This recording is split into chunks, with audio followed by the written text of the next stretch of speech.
Okay, welcome to this explainer. If the mere thought of a force networking event or walking into a loud, crowded room makes you just want to run and retreat to a quiet corner, well, you are exactly in the right place today. We're going to look at something that might completely change how you see yourself or maybe someone you know really well. We're here to validate your quiet nature. Because as we'll see, your silence, it absolutely isn't a lack of confidence. It's not a social flaw, and it definitely doesn't mean you have nothing to say. Actually, it's a highly functioning cognitive architecture at work. So let's break down the raw psychology behind silent intelligence. Let's dive right into this really profound contrast. Look, most people out there operate under this massive societal assumption, right? They mistakenly equate silence with shyness or worse. They just assume you lack confidence or you're a bit slow to catch on. But the psychological reality, it's entirely different. In a world that is basically running on endless emotional noise and surface level validation, your choice to remain quiet is actually a highly strategic reality. It's a deliberate choice of the mind. You aren't lacking anything at all. Your brain is just operating on a completely different framework. So to truly understand this, we need to look at our first pillar, the internal processor, and the high-speed mental chess happening right beneath the surface.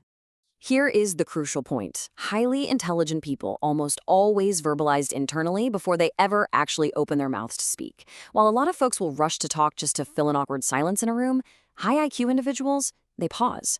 And this silence isn't because you're slow, not at all. You are deeply engaged in active mental editing. You're rapidly filtering your ideas, you're fixing flaws in your logic, and you're simplifying these really complex thoughts before a single word is ever spoken. Basically, you're conducting a high-level rehearsal in your head, so that when you do finally speak, your words hit much deeper and carry genuine weight. And it gets even more fascinating, because this internal processing goes further into something called predictive processing. While the rest of the room is just talking and reacting in real time, you are actually running advanced internal simulations.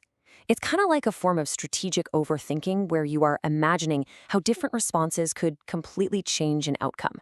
You are, quite literally, playing mental chess and staying 10 moves ahead of everyone else. And to maintain that incredible level of analytical depth and focus, well, you absolutely require a quiet exterior. Now, this brilliantly illustrates why you might sometimes suffer from what psychologists call analysis paralysis. While other people might look at a problem and eagerly throw out a super simplistic answer, you're seeing all this deep nuance, you're assessing hidden risks, uncovering underlying motives, and you completely refuse to oversimplify complex issues into easy black and white answers. Your mind basically never shuts off because it's busy replaying every single possibility. You stay quiet in these moments because, honestly, you just rather remain silent than be wrong. Let's move on to our next pillar, number 2, the social observer, and your process of deep dive data collection. If you find yourself being super quiet in social settings, it's very often because your brain is way busier analyzing the people around you than actually bonding with them. Psychologists refer to this as high social perception. Instead of just blindly participating in the typical social performance, your quietness is actually a deep dive data collection process. You're tracking behavior patterns, you're noticing these subtle tone changes, and you're spotting inconsistencies between what people say and what they actually do. This lets you detect underlying intentions that completely fly under the radar for everyone else. So your silence, it isn't a lack of interest at all. It's acute observation. And this perfectly explains your notoriously low tolerance for small talk. Psychology identifies this trait called the need for cognition, which is basically this intense craving for mental stimulation and conversations about profound ideas. But on the flip side, you have filler talk, right? The weather, celebrity gossip, repetitive, shallow chatter. If you aren't contributing to a chat like that, it simply means your highly intelligent mind refuses to pour energy into conversations that just don't stimulate you. You aren't being rude. Your brain just isn't getting the fuel it needs to stay engaged. All right, finally, let's explore pillar number 3, the self-reliant mind, where we find inner peace and boundaries. Now, one of the absolutely rarest signs of high intelligence is metacognitive awareness. While everyone else might be getting completely lost in the storm of their own emotions, you practice cognitive detachment. When you're quiet, you are literally stepping back and watching your own reactions, analyzing your own biases, almost as if you were a separate entity observing from the outside. Sure, to other people this might make you look a bit detached or maybe even cold, but actually, it means you're achieving this profound level of self-awareness that most people will honestly never reach. And this leads directly to emotional self-reliance. Just think about how a lot of social circles operate. They're built on mutual dependencies, frequent venting, and a constant need for emotional reassurance. But highly intelligent, gifted individuals, they often deal with their problems entirely internally. You regulate your own emotions. Because you're emotionally self-reliant and you don't need that external validation to feel stable, you don't get that sudden urge to just fill the silence with random noise.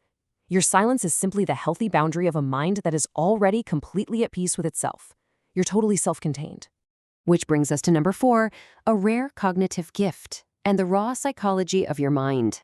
As we wrap up this explainer on the architecture of your mind, I really want you to take a second to internalize what this means for you moving forward. If you relate to these signs, it is time to stop apologizing for your silence. You aren't broken, and you certainly aren't too much or too little. You just think deeper than most people do.